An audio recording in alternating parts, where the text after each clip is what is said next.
ఇప్పుడు ప్రారంభించబోయేది దేశంలోనే అతిపెద్ద వాదన ఆప్కి అదాలత్ రజిత్ శర్మతో.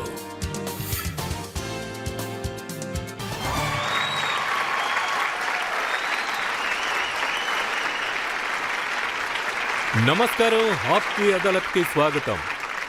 ఆప్కి అదాలత్ కి ఈరోజు వచ్చేవారు సినీ ప్రపంచంలో ఒక వెలుగు వెలిగిన నక్షత్రం, ఎంతో ఆనందపరిచే నటుడు, గొప్ప వ్యక్తి అని కూడా అనొచ్చు. కామెడీ పండిస్తారు, ట్రాజెడీ పండిస్తారు, ఇంకా అన్ని యాక్షన్ ఉంటుంది, ఇంకా ఎమోషన్ ఉంటుంది. అన్ని రోల్స్లో కూడా ఆయన గొప్పగా నటిస్తారు. ఈయనొక సూపర్ స్టార్. ఈయన పాటలకు కూడా ప్రజలింకా మంత్రముగ్ధులవుతారు. ఈయన నవ్వుకు కూడా ఎంతో మంది అభిమానులున్నారు. Please welcome hero number 1 Govinda.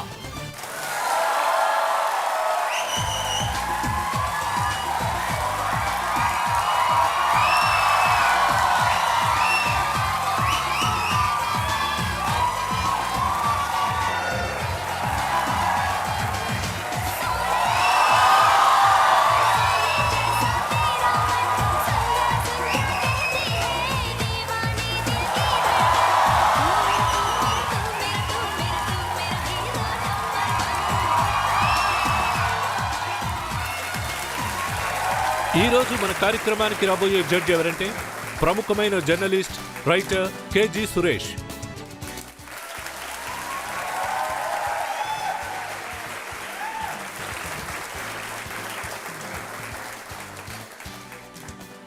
ఇప్పుడు మనం ప్రశ్నలు, వాటికి జవాబులు అడగడానికి ముందు ఈ కార్యక్రమాన్ని ప్రారంభించడానికి కేజీ సురేష్ గారిని అనుమతి కోరుతున్నాం. వాదాన్ని ప్రారంభించొచ్చు. రండి, ఈరోజు కార్యక్రమం మొదలు పెడదాం. ఆప్కి అదాలత్లో గోవిందా మీద మొదటి ఆరోపణ. ఆప్కి అదాలత్లో గోవిందా మీద ఆరోపించబడ్డ ఆరోపణ ఏంటంటే ఈయనెంతో అదృష్టంతో సూపర్ స్టార్ అయ్యారు.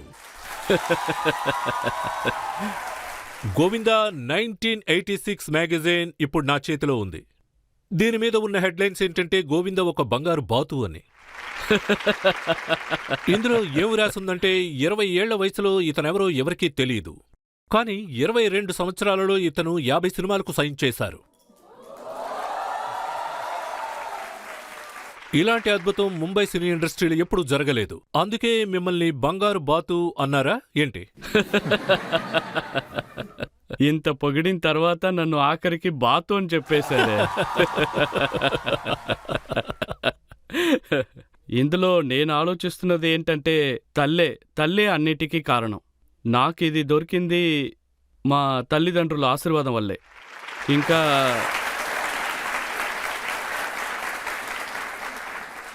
అందులో ముఖ్యంగా మా అమ్మ వల్లే ఇది సాధ్యమైంది. ఎందుకంటే నాకు 14 వయసు ఉన్నప్పుడు మా అమ్మగారు నన్ను గాయత్రి మంత్రం రాయమన్నారు. నేను 24 లక్షల సార్లు రాశాను. ఎప్పుడూ హీరోలా ఉండను, తర్వాత హీరోలా కనిపించాను.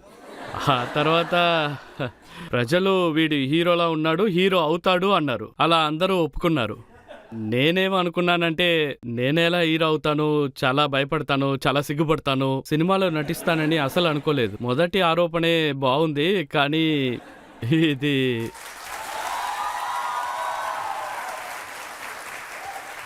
ఈ ఆరోపణని నిజం అని చెప్పొచ్చు, అబద్ధం అని చెప్పొచ్చు.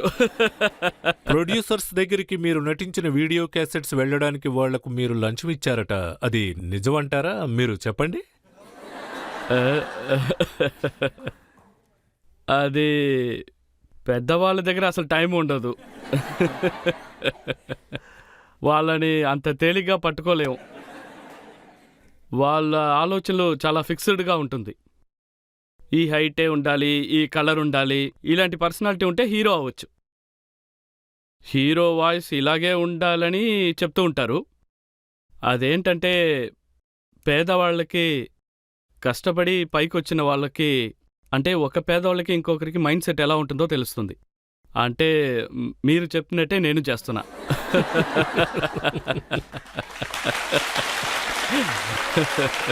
తర్వాత అది మొదటి సినిమా నటిస్తున్నప్పుడు, అది కూడా రొమాంటిక్ సీన్స్ నటిస్తున్నప్పుడు మీరు జీవించేవారట. అంతకుముందు ఇలాంటివి నేను చేయలేదు. ఆ, నేను ఎక్కువగా భక్తితో ఉండడం వల్ల నేను దాని గురించి అస్సలు ఆలోచించలేదు. ఆ తర్వాత పరిస్థితి ఎలా అయిందంటే, ముందు ఫుడ్ దొరకలేదు, తర్వాత బఫెటే దొరికింది.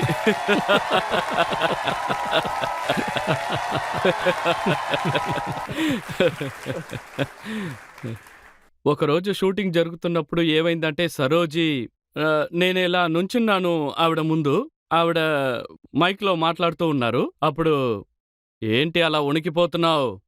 ఇంతవరకు నువ్వు అమ్మాయిల్ని ముట్టుకోలేదా?" అని అడిగారు. నేనప్పుడు "మ్యామ్ నేను ఇంతవరకు రొమాన్స్ చేసింది లేదు" అన్నాను. "ఏమన్నావు? ఒక్కసారి కూడా టచ్ చేయలేదా?" అని అడిగారు. నేను తర్వాత "అలాంటిది లేదు మేడం" అన్నాను. "అందుకు ఛాన్స్ దొరకలేదు" అన్నాను. ఎప్పుడూ అలాంటి ఆలోచన నాకు రానే లేదు. గాయత్రి మంత్రం చదివారట? అప్పుడు ఆవిడకి ఒక అసిస్టెంట్ ఉన్నారు. ఆవిడ పేరు రాజలక్ష్మి, కర్ణాటక వాళ్ళు. ఆవిడని పిలిచి "మీరు వెళ్లి ఆయనకి అర్థమయ్యేలా చెప్పండి" అన్నారు. ఎలా ఆవిడ నాకు చెప్పబోతున్నారని ఆతృతగా ఉన్నాను. ఆవిడ నన్ను సముద్రం ఒడ్డుకి తీసుకెళ్లారు. ఆవిడ నన్ను "గోవింద్ త్వరగా రా, నన్ను హగ్ చేసుకో" అన్నారు. నాకు చేతులు కాళ్ళు ఆడలేదు. ఆ తర్వాత సముద్రం లోపలికి దిగమన్నారు. నాకు ఈత రాదు అన్నాను. "పర్వాలేదు రా" అని నన్ను తీసుకెళ్లిపోయారు. ఆ తర్వాత మీరు చెప్పినట్టు ఆ తర్వాత చాలా జరిగింది. కానీ షూటింగ్ మొదలెట్టే కొద్ది రోజుల్లోనే, అంటే నేను రొమాన్స్ చేసే కొద్ది రోజుల్లోనే అమ్మాయిలకి నర్వస్ వచ్చింది.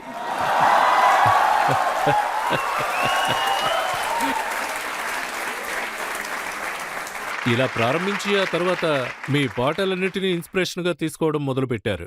ఓహ్! ఆ! ఆహ్, నా సినిమాలో ఉన్న పాటలన్నీ మీకు బాగా తెలుసు.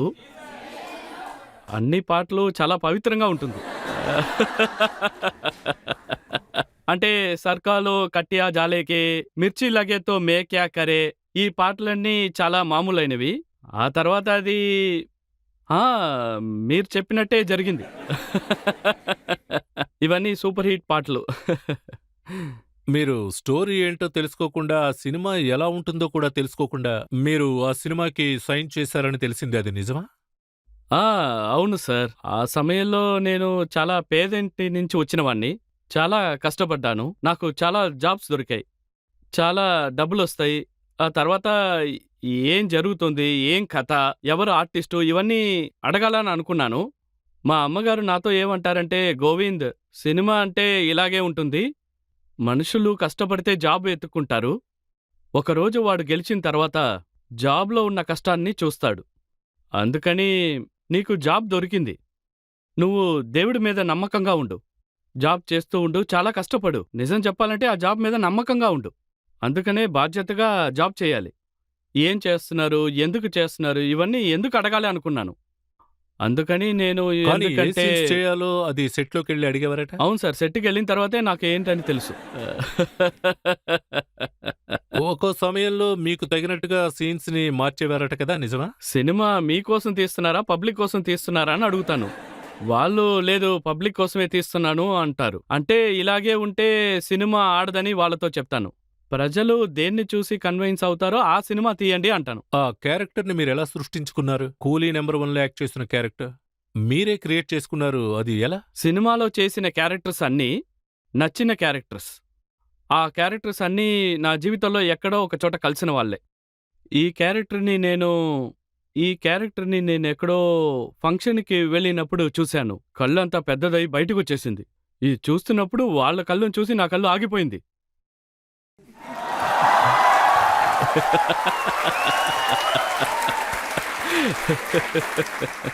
సో, ఇలాంటి వ్యక్తులు ఇలాంటి విషయాలన్నీ చేస్తున్నప్పుడు ఈయన్ని చూస్తుంటే ఇంట్రెస్టింగ్ క్యారెక్టర్‌లా అనిపించింది. నేను ఆయన దగ్గరికి వెళ్లి ఎందుకలా చూస్తున్నారని అడుగుదాం అనుకున్నప్పుడు పోలీసొచ్చేసింది. "ఎవర్రా నువ్వు? ఎక్కడి నుంచి వచ్చావు? ఎందుకు ఇక్కడికొచ్చావన్నారు?" పోలీసతను "ఏయ్! ఎందుకలా చూస్తున్నావని" అడిగారు. అందుకు అతను నేనేం చేశాను, నా కళ్ళే అలాంటిదే అన్నారు. నేనేమో అనుకున్నానంటే క్యారెక్టర్ చాలా బాగుంది అనుకున్నాను. Very good. మనం ఎంత పెద్ద ఆర్టిస్టో అతనికే తెలియదు. అక్కడి నుంచే ఆ క్యారెక్టర్ హిట్ అయింది. నేను కాదర్ కంచితో షూటింగ్ చేస్తున్నప్పుడు షూటింగ్ ఆగిపోయింది. ఎందుకంటే అది చాలా టైం అయిపోయింది. 8 గంటలు, 9 గంటలు టైం అయిపోయింది. ఏంటి గోవిందా ఇంతసేపు అయింది ఇంకా షూటింగ్ పూర్తవ్వలేదు. ఏంటి సార్ అన్ని క్యారెక్టర్ ఒకేలాగా ఉంది. మీరు ఫాదరు, నేను సన్ను, మీరు మామగారు, నేను అల్లుడిని అన్నీ ఇలాగే ఉన్నాయి. అన్ని సినిమాలు ఒకేలా ఉన్నాయే. ఆ తర్వాతే ఈ క్యారెక్టర్ నాకు గుర్తొచ్చింది.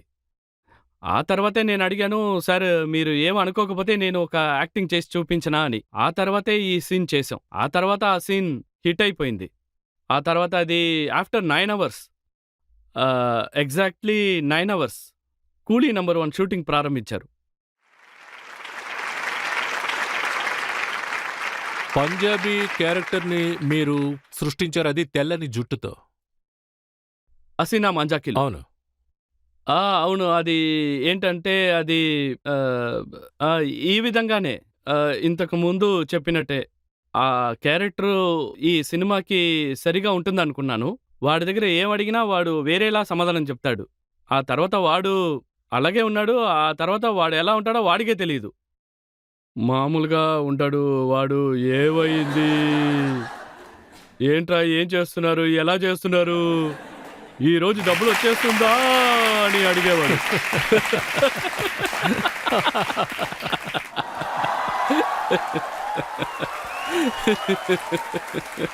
అప్పుడు నేనేమనుకున్నానంటే చాలా బావుందే! వీడిని అమ్మేద్దాం. ఆ తర్వాత ఆ తర్వాత నేనేమనుకున్నానంటే ఇతనితో టైమ్ పాస్ చేయాలి అనుకున్నాను. ఆ తర్వాత ఏంటి సార్ తిడుతున్నారు అన్నాను. ఎవర్రా నువ్వు అని అడిగారు. అందుకు నేను తాబిని బ్రదర్‌ని, తనతో వచ్చానని అతనితో చెప్పాను. అలాగా తను నీ చెల్లులా? అవును అన్నాను. తను నాకు రోటీ ఇవ్వలేదే. అంతసేపు వెయిట్ చేశాను తను నాకు రోటీ ఇవ్వలేదే.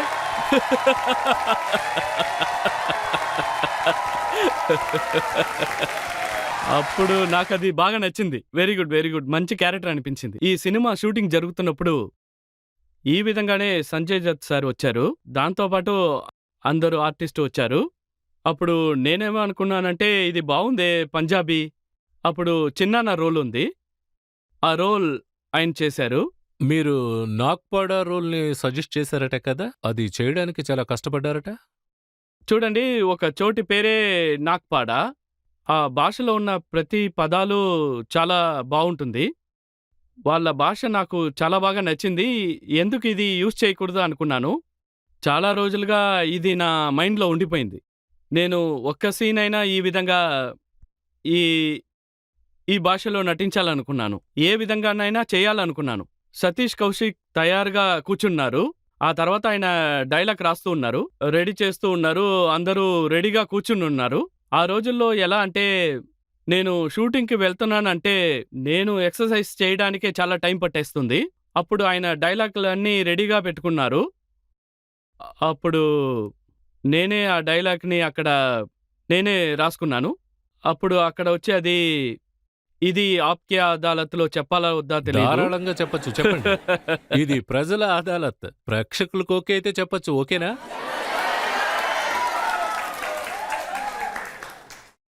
జడ్జి గారు మమ్మల్ని ఏమి అనరు కదా! हटा सावन की घड़ा खाक हो जा पत्ती बुझा के सो जा गया निंटकले पिंटुकले मंटी में खड़े लिए अंटी बजा ली बार बार घंटी कुल्ला घुमा के पश्चिम को पलट ले बहुत हो गया फुटले बटले शाना होता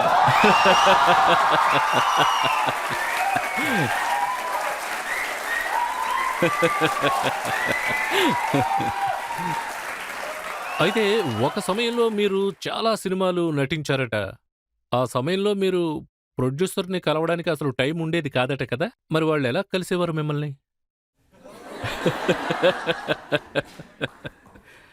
చాలా మంది ప్రొడ్యూసర్‌ని చూశాను.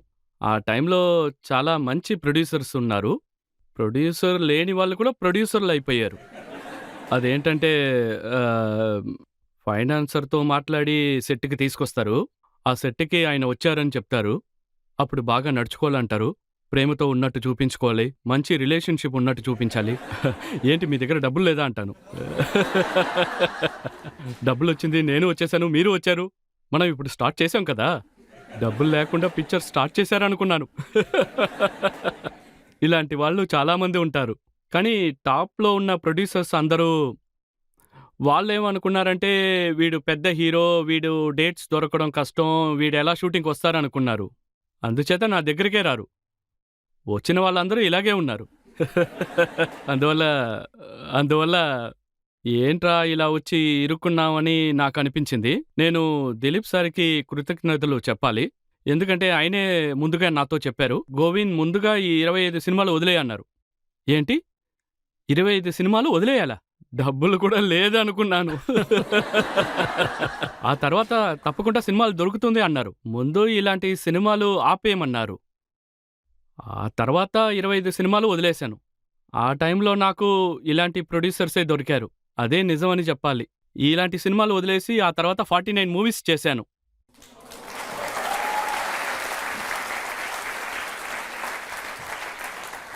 మీరు చాలాసార్లు సెట్లోనే అలా నిద్రపోయేవారట కదా?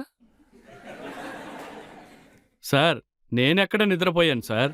నాకు గుర్తున్న వరకు నేను హీరో దగ్గర నుంచి నిజం చెప్పాలంటే నేను నిద్రపోలేదు.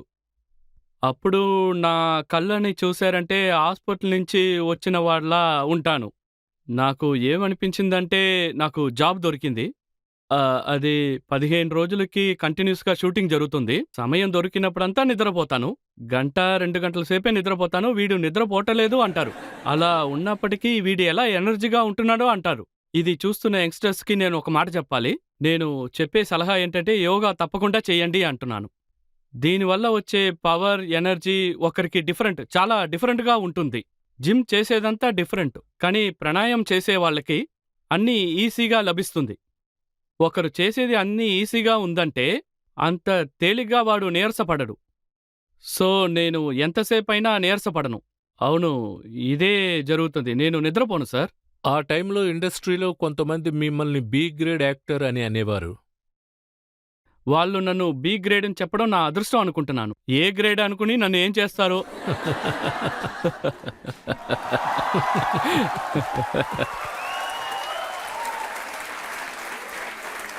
మీరు చెప్పినందుకు చాలా థ్యాంక్స్. ఎందుకంటే వాళ్ళు మిమ్మల్ని చాలా భయపెడతారు. ఒకవేళ మీ సినిమా ఫ్లాప్ అయిందనుకోండి, ఆ తర్వాత మీ గురించి చాలా చాలా దారుణంగా మాట్లాడతారు. నీ గొంతు అసలు బాలేదురా, నీ వాయిస్ బాలేదు, నువ్వు నడవడం బాలేదు, ఇలా ఇలా నడిచిరా, నీ బాడీ కూడా బాలేదే, హీరో అంటే ఎలా ఉండాలి, చాలా హైట్గా ఉండాలి, అరే ఏంటి హీల్స్ ఏమైనా వేసుకోవచ్చు కదా అంటారు. మనుషుల్లో ఇంత కాంప్లెక్స్ని ఇరికిస్తున్నారా? అసలు అక్కడి నుంచి పారిపోదాం అనిపిస్తుంది.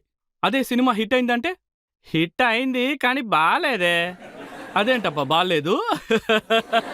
ఆ తర్వాత నెక్స్ట్ సినిమా హిట్ అయిందంటే, బాగా పాపులర్ అయిపోతే ఇంకా మంచి పాపులర్.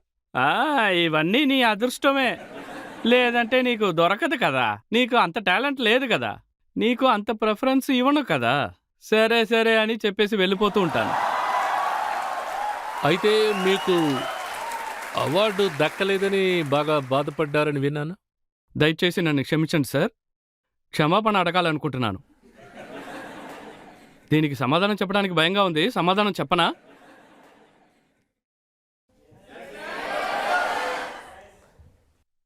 నేను ఇంకా తీసుకోలేదు. డబ్బులిచ్చి తీసుకోలేదు అన్నాను.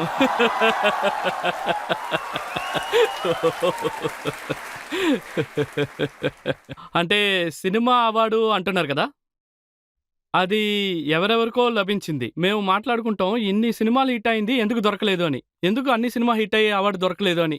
ఆ తర్వాతే తెలిసింది ఇవన్నీ ఆ విధంగానే అవార్డు వస్తుంది అని తెలిసింది. సో వాళ్ళ ప్యాకెట్ నుంచి డబ్బులు తీసి వాళ్ళు ఆ అవార్డులు కొనుక్కుంటున్నారు. అప్పుడు ఇంతేనా?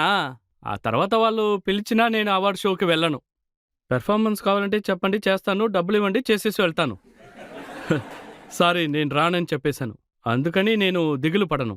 మీకు గదర్ అనే సినిమాకి అవార్డు దక్కిందట కదా, ఆ అవార్డును మీరు వద్దని తిరస్కరించారట. అనిల్ శర్మ ఆ స్టోరీ నాకు చెప్పినప్పుడు అందులో చాలా తప్పుడు డైలాగ్స్ ఉన్నాయి. నేను ఎప్పుడూ ఎవరితోనూ సమస్యలు పెట్టుకోను. కానీ అందులో ఈ స్టేటు, ఆ స్టేటు ఏవేవో ప్రాబ్లమ్స్ ఉన్నాయి.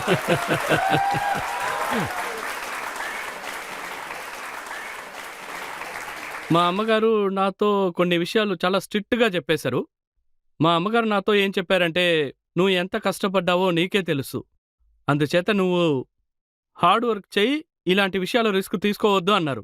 కానీ ఎవరికీ ఇలా అనిపించకూడదు. అదేంటంటే, ఈయన స్టారే, కానీ ఎక్స్‌ట్రాగా ఈయన ఇది చేస్తారు, అది చేస్తారు. ఇలా ఎవరు చెప్పకుండా గోవింద్ అంటే ఎప్పుడూ నవ్వుతూ ఉంటారు. డాన్స్ చెయ్యి, పాట పాడు ఇలాగే చెప్తూ ఉంటారు. అందుకనే ఆ సినిమా చేయలేదు. చాలా చెడు డైలాగ్స్‌లు ఉన్నాయి. అందుకే ఇక్కడ చెప్పలేను. యష్ చోప్రా గారి చాందిని సినిమా మీ అమ్మగారు వద్దన్నారా? దాన్ని నేనే వద్దన్నాను. చాందిని సినిమాలో నా క్యారెక్టర్ ఏంటంటే నేను ఒక హ్యాండిక్యాప్డ్‌ని. గోవిందా ఎలా యాక్ట్ చేస్తారనుకున్నారు? నేను యాక్ట్ చేయలేనని చెప్పేశాను. అందులో చూసారంటే ఆయన దగ్గర నేనేం చెప్పానంటే, సార్ పాటలు ఇందులో సూపర్ హిట్టు. పాటల కోసం ఈ సినిమా ఆడుతుంది అన్నాను. సో అలాగే జరిగింది. ఇంకో పెద్ద డైరెక్టర్ షారూఖ్ ఖాన్ దేవదాస్ సినిమాలో మిమ్మల్ని నటించమని అడిగారట, చునీలాల్ రోల్. నాకు ఆ చున్నీలాల్ క్యారెక్టర్ సెట్ అవుతుంది అనుకుంటున్నారా? అందులో వాడిని తాపించి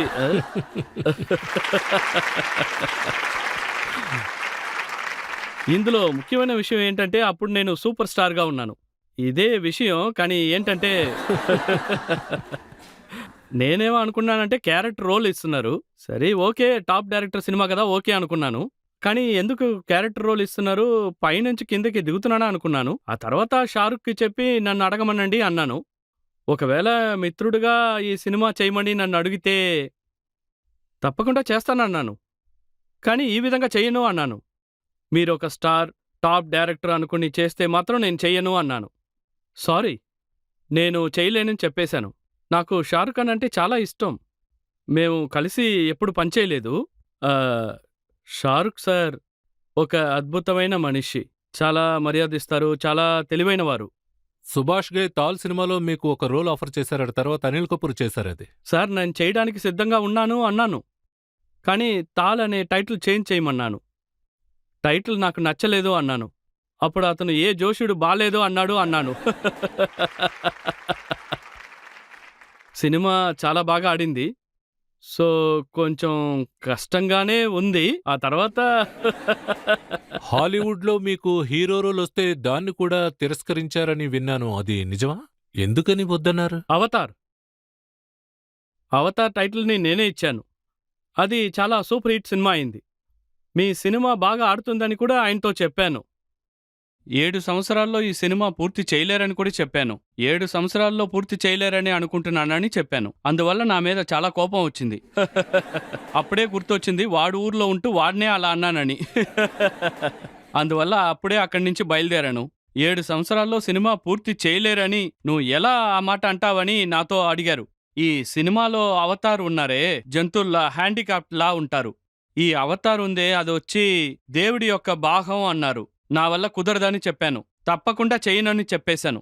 నేను అసలు ఎలాంటి వాడినంటే ఆయుర్వేదిక్, పతాంజలి ఇలాంటి మూలికలు ఎక్కువగా తీసుకునే వ్యక్తి. చాలా ఆయుర్వేదిక్ ట్రీట్మెంట్ తీసుకుంటున్నాను. బాడీ ఫుల్గా కలర్ తీసుకోమంటున్నారు. నా వల్ల కుదరదు, సారీ అన్నాను. క్షమాపణ అడిగాను, కానీ అప్పుడే చెప్పేశాను మీ సినిమా సూపర్ హిట్ అవుతుంది అన్నాను. సరిగా 8వ సంవత్సరమో 9వ సంవత్సరమో రిలీజ్ అయింది, సూపర్ హిట్ అయింది.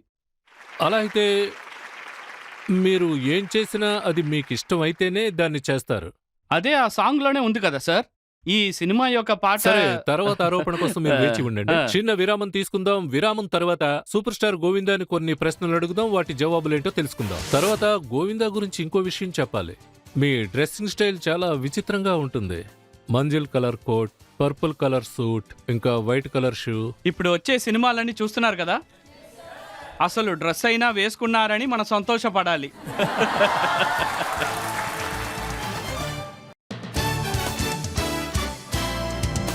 Welcome back. ఈ రోజు మన కార్యక్రమానికి విచ్చేసిన వారు హీరో నెంబర్ 1 గోవిందా. ఆప్కి అదాలత్లో తరువాతి ఆరోపణ. ఆప్కి అదాలత్లో గోవిందా మీద ఆరోపించబడ్డ ఆరోపణ ఏంటంటే ఏవైనా కూడా ఆయన ఇష్టపడితేనే చేస్తారు. మీ పాట కూడా ఒకటుంది, నేను ఇది చేస్తాను అది చేస్తాను, ఏదైనా ఇష్టపడితేనే చేస్తానని. సినిమాల్లో నటిస్తున్నప్పుడు అంతా మీ ఇష్టంతోనే నటిస్తారు, ఎవరిని పట్టించుకోరు. చాలా మంది మీ పడవలో ఎందుకు స్వారీ చేస్తున్నారంటే ఈ పడవని ఎలా అంతం చెయ్యాలనే చూస్తున్నారు. ఇలా ఏదైనా సినిమాలో మనం కమిట్ అయిన తర్వాత చాలా దారుణమైన సీన్స్ ఇస్తారు.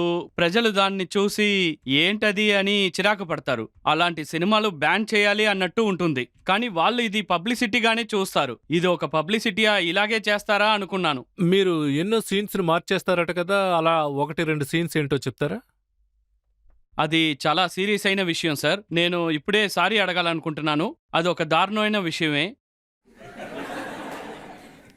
అమితాబ్ బచ్చన్ సార్తో బడే మియా చోటే మియా సినిమా స్టార్ట్ అయినప్పుడు అలాంటి సినిమా అసలు చేయలేనేమో అనుకున్నాను.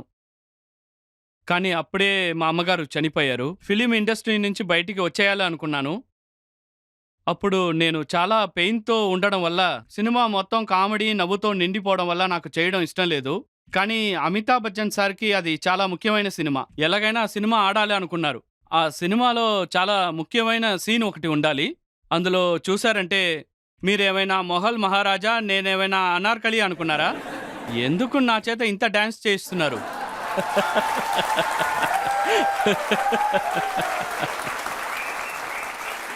దీన్ని ఎప్పుడు రాసామంటే నేను 2-3 రోజుల్లో ప్యాకప్ అవుతుంది అన్నప్పుడు ఇది రాశాను. గోవిందా ఇది చెప్పాడు, అందుచేత తను చెప్తే సరిగా ఉంటుందని చెప్పారు. రమేష్ మల్హోత్రా సినిమా దులే రాజా క్లైమాక్స్ షూట్ చేశారు. సినిమా మొత్తం కామెడీగానే ఉంది. పాటలు కూడా సూపర్ హిట్. ఆ క్లైమాక్స్ లో చూస్తే మిషన్ గన్ తీసుకుని అందరూ వస్తారు. వీళ్ళందరూ ఎందుకు వచ్చారని అడిగాను. విలన్స్ హైర్ చేశారని చెప్పారు. విలన్స్ హైర్ చేస్తారా? ఈ విధంగా ఎలా చేస్తారు? ఇది ఒక కామెడీ సినిమా కదా. సినిమా మొత్తం కామెడీ ఉంది. ఇందులో ప్రేమ్ చోప్రా సార్ ఉన్నారు, మనీష్ ఉన్నారు, ఇంకా చాలా మంది ఉన్నారు. ఈ సినిమాలో ఫైటింగ్ అక్కర్లేదు అని నేను చెప్పాను. క్లైమాక్స్ కూడా కామెడీగా తీయొచ్చు కదా. ఆ తర్వాత మొత్తం క్లైమాక్స్ రీవర్క్ చేశారు. అందులో ఉన్న యాక్షన్లో అన్నీ వాళ్ళందరూ కలిసి దాన్ని క్యాన్సిల్ చేశారు. నేను ఫైటర్స్ అందరినీ పిలిచాను. మీ డబ్బులు తీసుకుని వెళ్ళండి, నన్ను తిట్టొద్దని చెప్పాను. ఆ తర్వాత షూటింగ్ చేశారు. అది సూపర్ హిట్ అయిపోయింది. గోవిందా, మీ గురించి ప్రొడ్యూసర్స్ అన్నారు మీరు ఎంతో లేటుగా వస్తారని. సెట్కి లేటుగా రావడమే మీకు అలవాటట? నేను ఎప్పుడు టైంకి వచ్చిందే లేదు.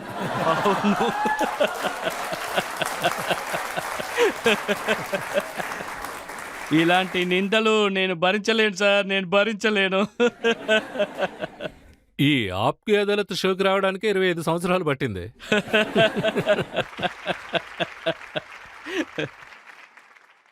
ఇప్పుడు మొదటి నుంచే ఈ షోకి రావాలనే అనుకున్నాను. 2017లోనే రావాలి అనుకున్నాను. అందరూ అంటారు మీ స్పెషాలిటీ ఏంటి అంటే మీ డాన్స్ అంటే అందరికీ ఇష్టం. ఫిల్మ్ ఇండస్ట్రీలో మీలాంటి డాన్సర్ ఎవ్వరూ ఉండరు. మీ మనసుకు నచ్చే విధంగా డాన్స్ చేయడం మీరు అసలు ఎలా నేర్చుకున్నారు? మీకోసమే ఆ డైలాగ్ చెప్పాను. మిమ్మల్ని మొఘల్ రాజా అనుకున్నారా ఏంటి? అసలు విషయం ఏంటంటే నేను ఒక్క సెట్ నుంచి ఇంకో సెట్కి, ఇంకో సెట్ నుంచి థర్డ్ సెట్కి, 3-4 సెట్లకి వెళ్తాను. నిజమైన సినిమా ఉన్నప్పుడు అలా ఉంది. నేను చాలా సెట్స్కి వెంటనే వెళ్ళిపోతాను. 3-4 షిఫ్ట్ చేసి పని చేస్తూ ఉన్నప్పుడు ఆ టైంలో అరే ఈ స్టెప్ మనం అక్కడ వేసాం కదా, ఇక్కడ వేసాం కదా, ఆల్రెడీ అక్కడ చేసినందువల్ల ఇక్కడ చేస్తే రిపీట్ అవుతుంది కదా, అందుకే film style, dance style repeat అవ్వకూడదు అనుకున్నాను. నేను వేరే వేరే క్యారెక్టర్స్ చేస్తూ ఉన్నాను. నాతో యాక్ట్ చేసే హీరోయిన్స్ని కూడా నాకు అనుకూలంగా మార్చుకుంటాను. నేను వేసే స్టెప్ మీరు కూడా వెయ్యండి అంటాను. 6 డజన్ పైగానే సినిమాలు హిట్ అయిపోయాయి. అన్ని హీరోయిన్స్తో హిట్ ఇచ్చాను. తర్వాత గోవిందా గురించి ఇంకో విషయం చెప్పాలి. మీ డ్రెస్సింగ్ స్టైల్ చాలా విచిత్రంగా ఉంటుంది. మంజిల్ colour coat, purple colour suit, ఇంకా వైట్ కలర్ షూ. ఇప్పుడు వచ్చే సినిమాలన్నీ చూస్తున్నారు కదా, అసలు డ్రెస్ అయినా వేసుకున్నారని మనం సంతోషపడాలి. ఇప్పుడు రణ్వీర్ సింగ్ కూడా ఇదే స్టైల్లో ఉన్నారు. రణ్వీర్ సింగ్ని కలిసినప్పుడు మీరు ఒక సూపర్ స్టార్ అని ఆయనతో చెప్పాను. మీ నెక్స్ట్ సినిమా ఏవైనప్పటికీ మీరు చాలా సక్సెస్ఫుల్ అవుతారని ఆయనతో చెప్పాను. ఎందుకంటే ఒక ఆర్టిస్ట్కి మట్టు మర్యాద చాలా చాలా అవసరం. చాలా తెలివిగల వారిగా, చదువుకున్న వారిగా, టాలెంట్తో, కానీ గర్వంతో మాత్రం ఉండకూడదు, అంతే. కానీ అన్ని మంచి క్వాలిటీస్ ఆయన దగ్గర ఉంది. ఇప్పుడే ఆయన స్టార్ట్ చేశారు. ఆయన ఈ విధంగా కష్టపడితే చాలా పెద్ద చోటుకొస్తారు. Is my favourite. మీ గురించి ఇంకొక విషయం కూడా ఉంది. అదేంటంటే మీరు కామెడియన్స్కి ఎంతో నష్టం కలిగించారని. ఎందుకంటే కామెడీ మొత్తం మీరే చేస్తారు. ఎందుకంటే నా సినిమాలో కామెడీ ఉంటుంది, కానీ అది కామెడీ సినిమా కాదు.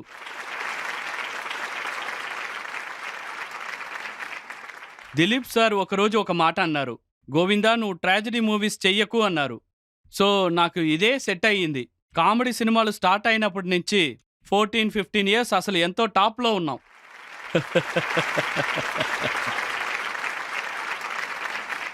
ప్రేక్షకుల ఇంకొక ప్రశ్న ఏంటంటే మీ సినిమాల్లో నటించిన హీరోయిన్స్ అందరూ మీరు చూసారంటే నీలం ఆవిడ కూడా మీతో 10 సినిమాలు చేశారు. కరిష్మా కూడా ఓ 10 సినిమాలు చేశారు.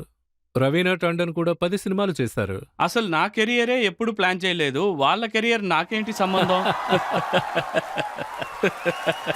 హీరోయిన్స్ అందరూ 10 సినిమాలు. అయితే అమితాబ్ బచ్చన్ సార్తో మీరు 2 సినిమాలు చేశారు. దీనికి నేనేం చెప్పాలి? అమితాబ్ బచ్చన్ సార్తో వర్క్ చేస్తున్నప్పుడు నాకు డౌట్గా ఉంది. నేను ఆయనతో ఒక మాట చెప్పాను, సార్ నన్ను క్షమించండి, నేను ఎప్పుడూ టైంకి రాను అన్నాను. రావడానికి కూడా ట్రై చేయను అన్నాను. అమితాబ్ బచ్చన్ సార్ పంక్చువాలిటీకి ఎంతో ఆ, పేరున్నవారు. అవునవును, అది నిజమే సార్. అంత గొప్ప వ్యక్తి టైంకి వచ్చేస్తారు, కానీ ఆయనతో నాకు ఎలాంటి సమస్య లేదు. కానీ అక్కడ ఉన్న వాళ్ళు ఉన్నారే, వాళ్ళందరూ ఏమంటారో తెలుసా? వాడు అసలు టైంకి రాడు, అలా ఇలా అని. అసలు ఎప్పుడూ టైం చూస్తూనే ఉంటారు. అమితాబ్ బచ్చన్ సార్ ఎంత గొప్ప వ్యక్తి, టైంకి ఆయన వచ్చేస్తారు, కానీ వీడున్నాడే అసలు టైంకే వచ్చి చావడు. కానీ సార్ దగ్గర అన్నయ్య వీడి నుంచి నన్ను కాపాడు అంటాను. మిమ్మల్ని చాలా పొగుడుతున్నారు, కానీ ఇలా తిడుతున్నారేంటి అన్నాను. న్యూస్ పేపర్లో అలా ఇలా రాస్తున్నారు కదా అన్నాను. ఆ తర్వాతే నాకు తెలిసొస్తుంది. ముందు క్షమాపణ అడిగే తర్వాత సినిమా ఒప్పుకున్నా. ఇంకా సల్మాన్ గారితో కూడా మీరు 2 సినిమాలే చేశారు. సల్మాన్ అంటే నాకు చాలా ఇష్టం. తనతో ఎలాంటి సమస్య లేదు. I love him. I think is very nice person, very good artist. ఆయన ఆప్కి అదాలత్కి వచ్చినప్పుడు పబ్లిక్ నుంచి ఒక ప్రశ్న కూడా వచ్చింది. మీకు తెలిసినంత వరకు బెస్ట్ యాక్టర్ ఎవరని అడిగారు. అందుకైన గోవిందా అన్నారు. ఆ. ఆయన అంటే చాలా ఇష్టం. రణ్వీర్, సల్మాన్ ఇద్దరు టాప్లో ఉన్నారు. ఆ,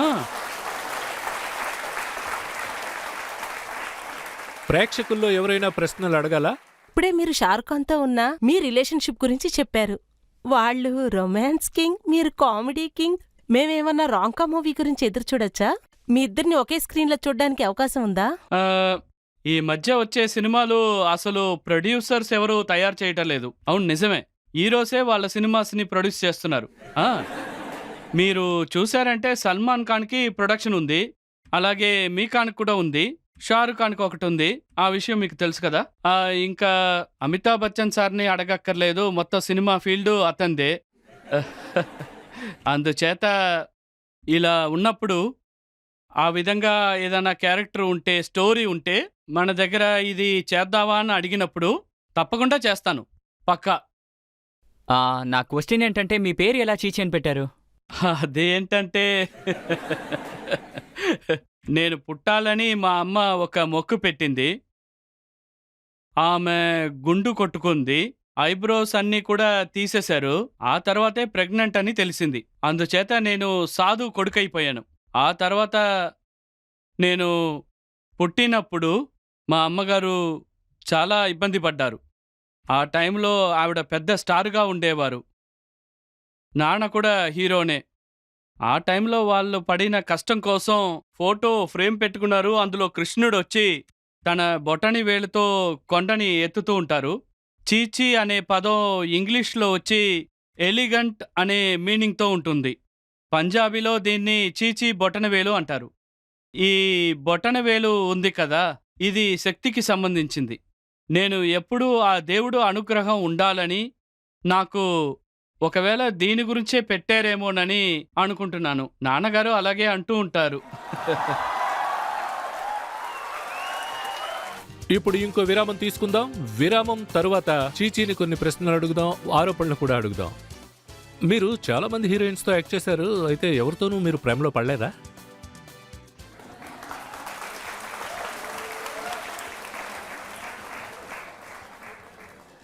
ఇవన్నీ నేను పబ్లిక్గా చెప్పలేను. సునీత చూస్తూ ఉంటుంది.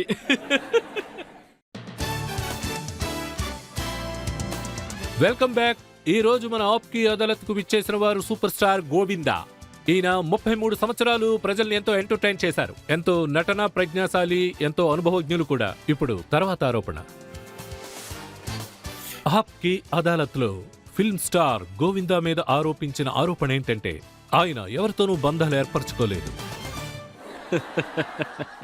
మీరు నటించిన సూపర్ హిట్ సినిమాలు కొన్నున్నాయి. అవి మీ ఆప్తమిత్రుడు డేవిడ్ ధవాన్తో చేసిన 17 సినిమాలు చేశారు. అన్ని సూపర్ హిట్. రాజాబాబు, కూలీ నెంబర్ 1, షౌలార్ షబ్నం, బడే మియా చోటే మియా, పార్ట్నర్, ఇవన్నీ సూపర్ హిట్స్.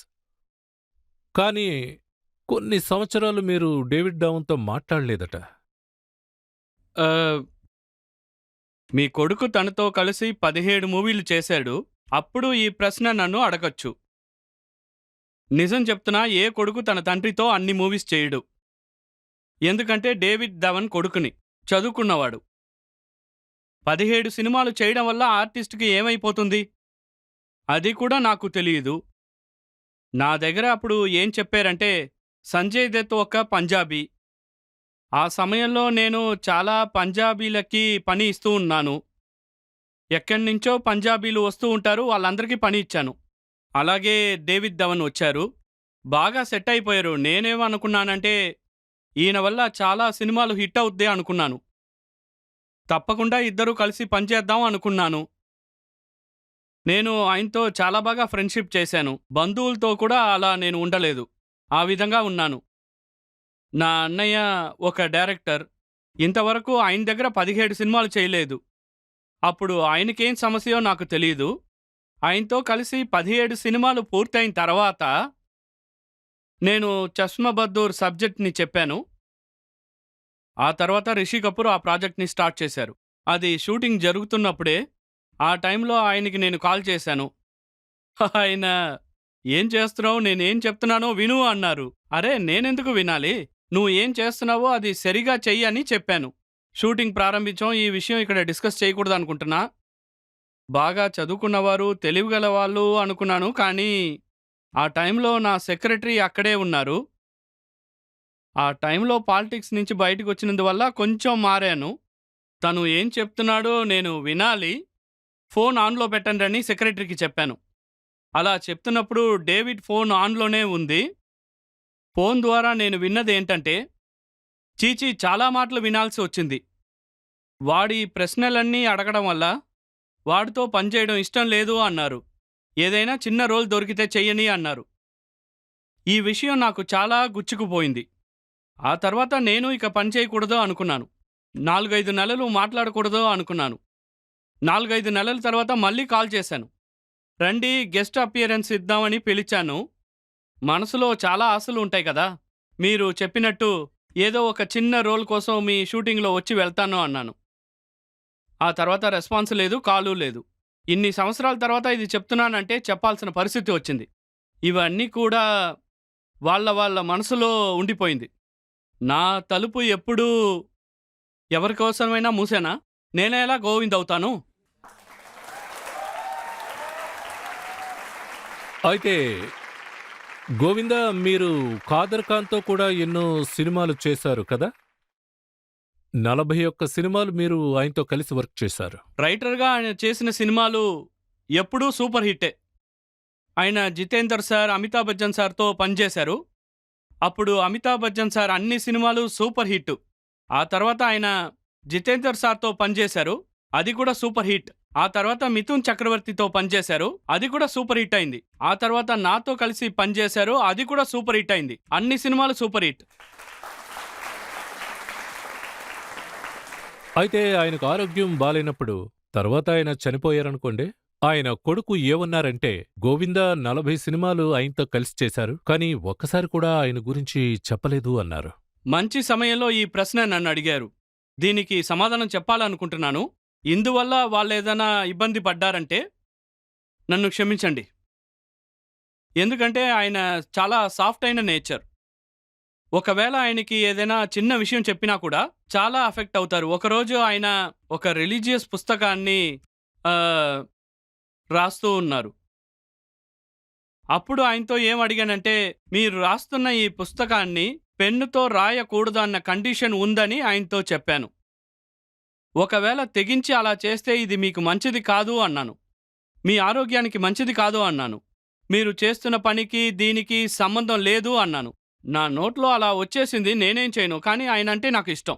నేనేమనుకున్నానంటే, నేను తప్పుగా చెప్పేశాను, డైరెక్టర్ వచ్చి తిడతారు అనుకున్నాను. ఎంత ధైర్యం ఉంటే కాదర్ ఖాన్తో ఇలా మాట్లాడతావా అంటారు అనుకున్నాను. కానీ వర్షిప్ బుక్ని పెన్నుతో రాయడం అన్నది చాలా తప్పు. అందుకనే అలా అన్నాను. ఆయన అలా రాయడం వల్ల మా రిలేషన్షిప్ పూర్తిగా మారిపోయింది. ఆయన కెరియర్ కూడా మారిపోయింది. ఆ సమయంలో నన్ను ఆయన చాలా తిట్టేశారు. అప్పుడు ఆయన చాలా తిట్టేశారు. ఆ సమయంలో నేను ఆయన నా గురువు అవడం వల్ల ఆయన తిట్లన్నీ నేను సైలెంట్గా భరిస్తూ ఉన్నాను. ఆయన్ని ఎదిరించి ఎప్పుడు మాట్లాడలేదు, ఇప్పటివరకు మాట్లాడలేదు. ఒక 3 సార్లు ట్రై చేశాను. నాకు నచ్చిన వాళ్ళతో ఎప్పుడూ పగతో ఉండడం నాకు అలవాటు లేదు. ఈ విధంగా చెయ్యి ఇవ్వలేకపోయినా ఏదో విధంగా ఇస్తాను. అంటే గోవిందా గోవిందా కాదు కదా, గోవిందా ఎప్పటికీ మారడు సార్. నేను చాలా ట్రై చేశాను, 3-4 సార్లు ట్రై చేశాను, కానీ నా వల్ల కాలేదు. ఆయన చాలా సాఫ్ట్ నేచర్గా ఉన్నారు. ఆ తర్వాత ఆయనకి శరీరం ఇప్పుడు దెబ్బతింది. ఎవరైనా సినిమాల గురించి, ఎంటర్టైన్మెంట్ గురించి అడగాలంటే అడగచ్చు. సార్ నా క్వశ్చన్ ఏంటంటే, సార్ ఏ హీరోయిన్ సార్ మీ వైఫ్ ఎదురుగుండా ఉన్న ఆవిడ పేరు చెప్తే సిగ్గుపడతారు, భయపడతారు? అరే నా వైఫ్, నువ్వు ఏ హీరోయిన్ పేరు చెప్పినా సిగ్గుపడవేంటి? అసలు ఏం జరుగుతుంది? అసలు ఏ హీరోయిన్తో రూమర్ లేదని చాలా బాధపడేది. సార్ నా వైఫ్ ఏంటంటే అందరిలాగా నార్మల్ వైఫ్ కాదు. తను ఎక్కడికి వెళ్ళావు, ఏం చేస్తూ ఉన్నావు, ఎందుకు ఇంత లేటుగా వచ్చారు, అలా ఉండుంటే నేను ఫిలిం ఇండస్ట్రీ వదిలేసి వచ్చేవాడిని కదా. మీరు చాలా మంది హీరోయిన్స్తో యాక్ట్ చేశారు, అయితే ఎవరితోనూ మీరు ప్రేమలో పడలేదా?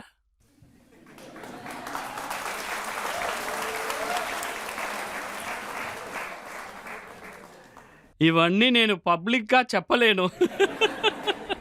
సునీత చూస్తూ ఉంటుంది.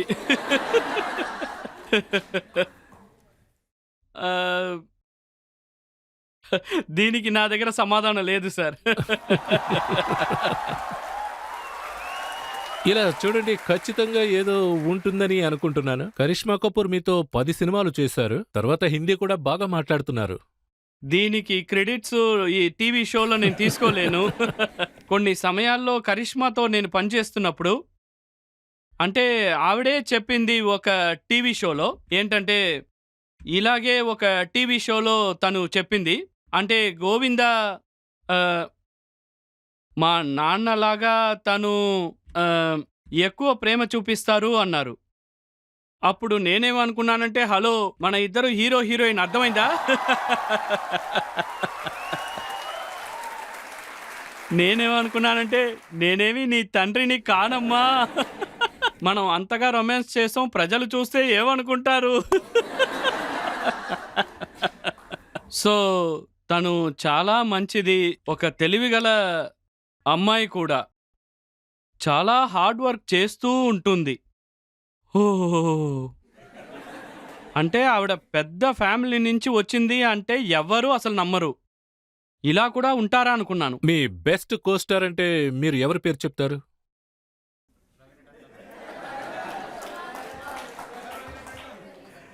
కోస్టారస్ని హీరోయిన్ అని చెప్పాలంటే ఆవిడతో సినిమా చేయలేదు, ఆవిడ్ని నచ్చుతుంది. శిల్పా శెట్టితో చేసిన సినిమా ఏది ఆడలేదు, పాటలు మాత్రం హిట్ అయింది. సో రిలేషన్షిప్ ఉండాలన్న అవసరం లేదు, ప్రేమ ఎక్కువ ఉంటే అంతే చాలు కదా. సరే, ఇప్పుడు కాస్త రిలీఫ్ కోసం కొంచెం విరామం తీసుకుందాం. చాలా థ్యాంక్స్ సార్, ఐ రిక్వెస్ట్. ఇప్పుడు చిన్న విరామం తీసుకుందాం. విరామం తర్వాత గోవిందా గారిని కొన్ని ప్రశ్నలు మనం అడుగుదాం. మీరు మొట్టమొదటిసారి పెళ్లి చేసుకున్నప్పుడు మీ పెళ్లి విషయం ఎవరికి చెప్పలేదట?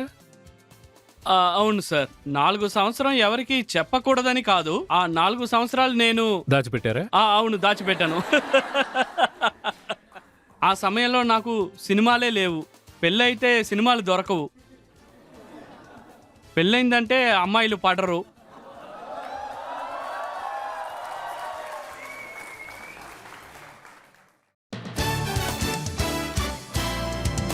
Welcome back. ఈ రోజు ఆప్కి అదాలత్కి విచ్చేసిన వారు super star number 1 hero Govinda గారు. ఇప్పుడు ఆయన మీద తర్వాత ఆరోపణ.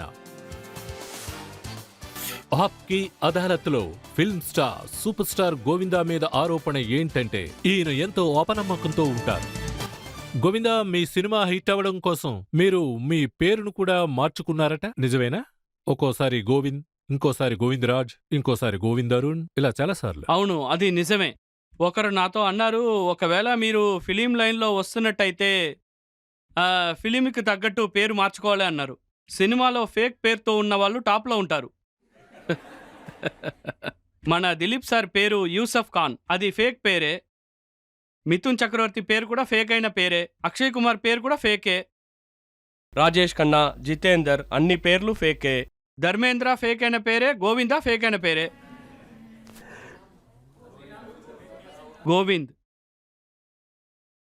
సో నేనేమో అనుకున్నానంటే 27 నా లక్కీ నంబర్, అదే కావాలనుకున్నాను. అప్పుడు టోటల్ నంబర్ 9 వస్తుంది. అప్పుడు నాకు నంబర్ 9 వచ్చింది. గోవిందా కలిపితే 9 నంబర్ వస్తుంది. అదే న్యూమరాలజీ నంబర్. న్యూమరాలజీ ప్రకారం అదే పెట్టాలనుకున్నారు, పెట్టేశారు. గోవిందా అన్న పేరు వచ్చింది, సెట్ అయింది. ముందు చాలామంది నన్ను చాలా ఆలోచిస్తున్నావు అది ఇది అన్నారు. ఆ తర్వాత గోవిందా నువ్వు సాధించావు అన్నారు. ఫిలిం లైన్లో ఇలాగే జరుగుతూ ఉంటుంది. చాలామంది చాలా విధాలుగా నాతో చెప్పారు, వీడు చాలా ఆలోచిస్తున్నాడు, ఎప్పుడు చూసినా పూజలు, దేవుడు అంటున్నాడు, అలా ఇలా మాట్లాడుతూ ఉంటారు. అలా చెప్పేవాడే రాయి వేసుకుని తిరుగుతూ ఉంటాడు. అమితాబ్ బచ్చన్ సార్ కూడా రాయి వేసిన ఉంగరం పెట్టుకుంటారు. అందులో ఎవరికైనా సమస్య ఉందా? లేదే. అందరూ భయపడుతున్నారు. సంజయ్ దత్ వేసుకున్నారు, ఎవరైనా అడిగారా? లేదు కదా. సల్మాన్ ఖాన్ కూడా వేసుకున్నారు, ఎవరైనా అడిగారా? ఇంకో స్టోరీ కూడా ఉంది. ఒకవేళ గోవిందా ముగ్గురిని మీట్ అవ్వడానికి పిలిస్తే, ఒకవేళ నలుగురు వస్తే మీరక్కడి నుంచి వెనక్కి తిరిగి వెళ్ళిపోతారా? లేదు, అలా కాదు. ఒకటి అర్థం చేసుకోండి, ముగ్గురు వస్తున్నారని చెప్పి 4వ వాడికి ఎలా భోజనం పెడతాం చెప్పండి. ఇదేంటంటే వాస్తు అన్న విషయాన్ని అందరూ తప్పు తప్పు అంటున్నారు. నన్ను చెప్పే వాళ్ళని చూస్తే వాళ్ళ ఇంట్లో వాస్తులతోనే ఇల్లు కట్టారు. ఈ తలుపు ఇలాగే ఉండాలి, లేదు ఈ కిటికీ ఇలా ఉండాలి, ఈ విధంగా ఉండాలి. అసలు ఏం జరుగుతుంది? మీరు అన్నీ చేసుకోవచ్చు, గోవిందా చేస్తే మాత్రం తప్ప. అయితే ఇంకో విషయం, ఒక స్టోరీ కూడా చెప్పారు. సినిమా సూపర్ హిట్ అవడం కోసం గోవిందా సెట్లో కోడిని బలిస్తారు అని. ఇలా చూడండి, ఇది ఎవరో రూమర్ కల్పించారు. సెట్లో ఇలా జరిగింది, కానీ అంటే అది కోడినా ఇంకేదైనా అని నాకు తెలియదు. ఆ రోజు నా పక్కన ఉన్న వాళ్ళందరూ భయపడిపోయారు. నాతో ఉన్న వాళ్ళందరినీ చూశారంటే జోష్యుడు, ఋషులు అందరినీ నమ్మేవాళ్లే. ఒక్కో టైంలో ఏం చెప్పకుండా ఋషులు వచ్చేస్తారు సెట్కి. గోవిందా ఏంటి టచ్ చెయ్యి ఊరికే టచ్ చెయ్యి అంటారు. లేదు, ఈ పూజలన్నీ నీకోసమే అంటారు. వాళ్ళ ఇష్ట ప్రకారం ఏదేదో చేస్తారు, దేన్నైనా కోస్తారు. నేను వాళ్ళతో ఏమంటానంటే, మీరు ఏదైనా చెయ్యాలనుకుంటే వేరే ఎక్కడైనా వెళ్ళి చెయ్యండి, ఇలా అందరి ముందు చేస్తే నన్ను తప్పుగా అనుకుంటారు అంటాను. నా మంచి కోసం వచ్చారా, నన్ను ఇరికించడానికి వచ్చారా అంటాను. అందువల్ల ఇవన్నీ ఇవన్నీ ప్లాన్ ప్రకారమే కోడ్ ఎవరు జరుగుతుంది. తెస్తారు? ఇన్ని సంవత్సరం షూటింగ్లో కోడిని ఎవరు తీసుకొచ్చారని అడిగితే నేను ఏం చెప్పాలి సార్?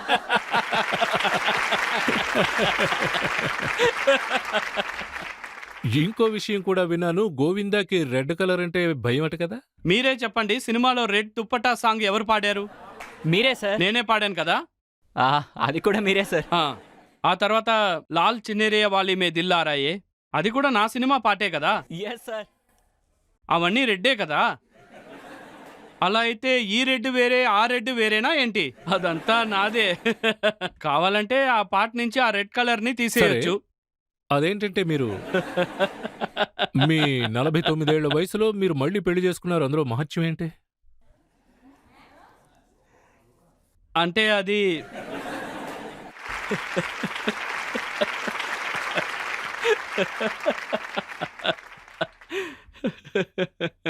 సునీత బంధువులు ఇక్కడ కూర్చున్నారు అనుకుంటున్నాను.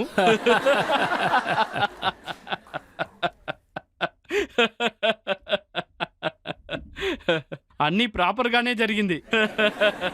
ఏదో ఒకటి జరిగింది, అలా అని ఏం లేదు. మీరు చెప్పినట్టు నాకు రెండోసారి పెళ్ళి జరిగింది. అప్పుడు మా అమ్మగారు ఏమన్నారంటే, ఎంత ఏజ్ అయినా పర్వాలేదు, ఈ పెళ్ళిని నువ్వు తప్పకుండా చేసుకోవాలి అన్నారు. మళ్ళీ లైఫ్ని ఫ్రెష్గా స్టార్ట్ చెయ్యి అన్నారు. అందువల్ల నేను 49 ఏజ్లో మళ్ళీ సునీతాని పెళ్లి చేసుకున్నాను. అన్నీ పద్ధతి ప్రకారంగానే జరిగింది. ఎందులో ఎలాంటి సమస్య రాకూడదు అలా అనుకున్నాను, అలాగే జరిగింది. ఇందులో ఎలాంటి తప్పు లేదు కదా.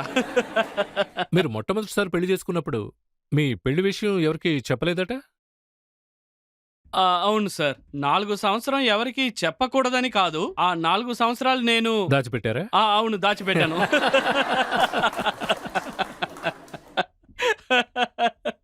ఆ సమయంలో నాకు సినిమాలే లేవు. పెళ్ళైతే సినిమాలు దొరకవు. పెళ్ళైందంటే అమ్మాయిలు పడరు.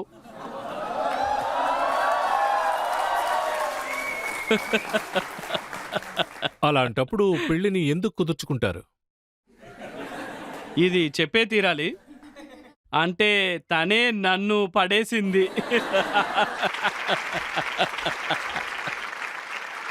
మేము అప్పుడు ఒక పార్టీ నుంచి వస్తూ ఉన్నాం, కారులో వెళ్తూ ఉన్నాం, ట్రావెలింగ్ టుగెదర్. అప్పుడు నా చెయ్యి ఆవిడ మీద పడింది. తను ఏం చెప్పలేదు, నేను అలా చెయ్యి పెట్టేశాను.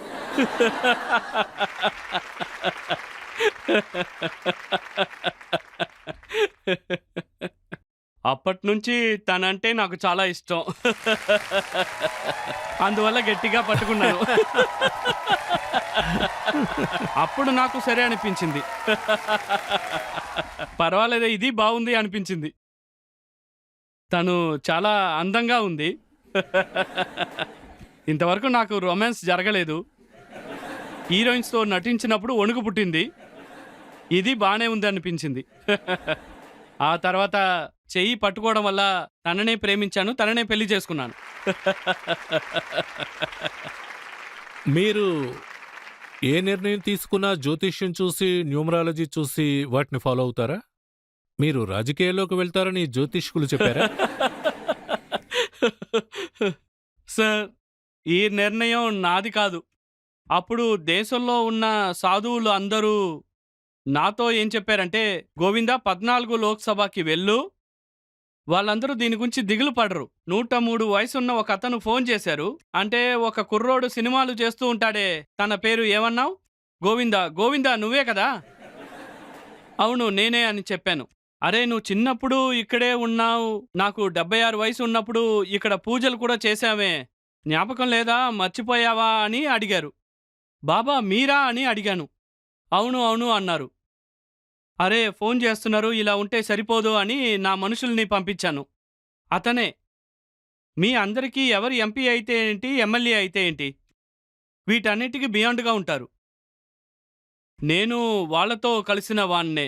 నాకు చాలా ఆతృత ఉంది, కానీ ఎప్పుడూ నేను అక్కడికి వెళ్ళలేదు.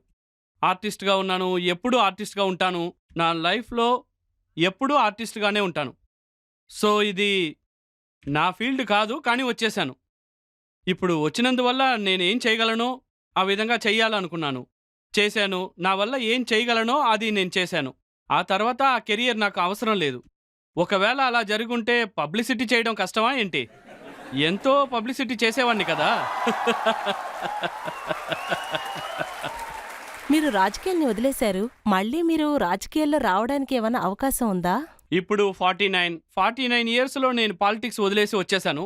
కడుపు ఇలా ఉండేది, ఇప్పుడు ఇలా అయింది.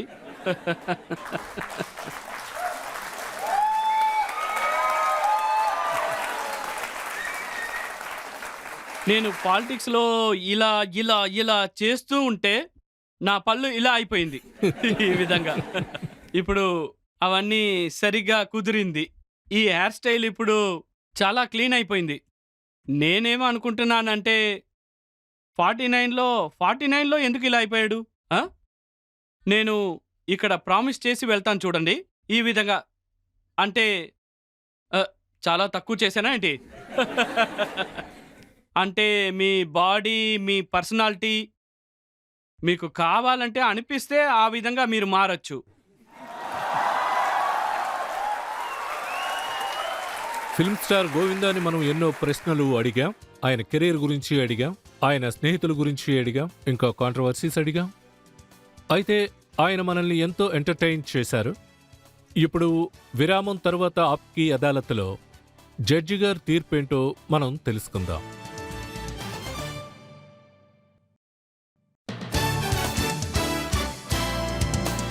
Welcome back. ఈరోజు ఆప్కి అదాలత్లో ఎంతో ఎంటర్టైన్మెంట్ చేసిన సూపర్ స్టార్, అందరి హృదయాల్లో స్థానం సంపాదించుకున్న గోవిందాతో వాదించాం. ఈ రోజు ఆప్కి అదాలత్లో మన జడ్జి గారు, ప్రముఖ పత్రికా సంపాదకులు కేజీ సురేష్ గారి తీర్పు చూద్దాం. గోవిందా గారు, మీరు సినిమా వరల్డ్లో ఒక ఫినామినల్ హీరో. ఈ దేశం యొక్క ప్రజలకి మీరు నాట్యాన్ని నేర్పించారు, ఇంకా బాగా నవ్వించారు. ఇండియన్ సినిమా యొక్క హీరో అంటేనే వీరుడుగా ఉండాలని అంటారు. కానీ మొదటిసారి కామెడియన్ హీరో కాన్సెప్ట్ మీరు సిల్వర్ స్క్రీన్లో చూపించారు. ఒకవేళ బడే మియా యాంగ్రీ మ్యాన్ అయితే, అప్పుడు చోటే మియా హ్యాపీ యంగ్ మ్యాన్గా వేల ప్రజల్ని నవ్వించారు, ఏడిపించారు, రసించేలా చేశారు. ఒక మామూలు మనిషి, ఒక పేదవాడు, కష్టపడేవాడు, గ్రామాలకు యువకులు మీ పర్ఫార్మెన్స్ని, మీ గెలుపుని చూసి మీ గెలుపుని వాళ్ల గెలుపుగా అనుకున్నారు. మీరు ప్రతి పనిని మనసారా చేశారు. మీరు మనసారా ప్రజల్ని నవ్వించారు, మనసారా నాట్యం చేశారు, ఇంకా దేశం యొక్క హృదయాలను గెలిచారు. ఇవాళ కూడా మీరు అన్ని ఆరోపణలకి జవాబుని మనసారా ఇచ్చారు. యువకులకు మీరు యోగా ఇంకా ప్రాణాయామం గురించి ముఖ్యత్వాన్ని చెప్పారు. ఈ కోర్టు మిమ్మల్ని అన్ని ఆరోపణల నుంచి విడుదల చేస్తుంది. ఇంకా సలహా ఇస్తున్నాము. ఇదే విధంగా సింపుల్గా ఉండండి, ఎనర్జెటిక్గా ఉండండి, నవ్వుతూ నవ్వించండి, మీరు ఆడుతూ మమ్మల్ని ఆడించండి. ఓ థ్యాంక్ యూ. ప్రజల మనసును దోచుకొని మన దేశం పేరును పైకి తీసుకుని వచ్చారు. ప్రజలంతా ఎంతో సంతోషపడ్డారు. ఇలాగే గోవిందా మనందరినీ ఇంకా ఎంటర్టైన్మెంట్ చేయాలని ఆశిస్తున్నాను. ఈ రోజుతో కార్యక్రమం ముగించాలి. తరువాత ఇంకొక అతిథితో మళ్ళీ కలుద్దాం. అంతవరకు అందరికీ ధన్యవాదాలు.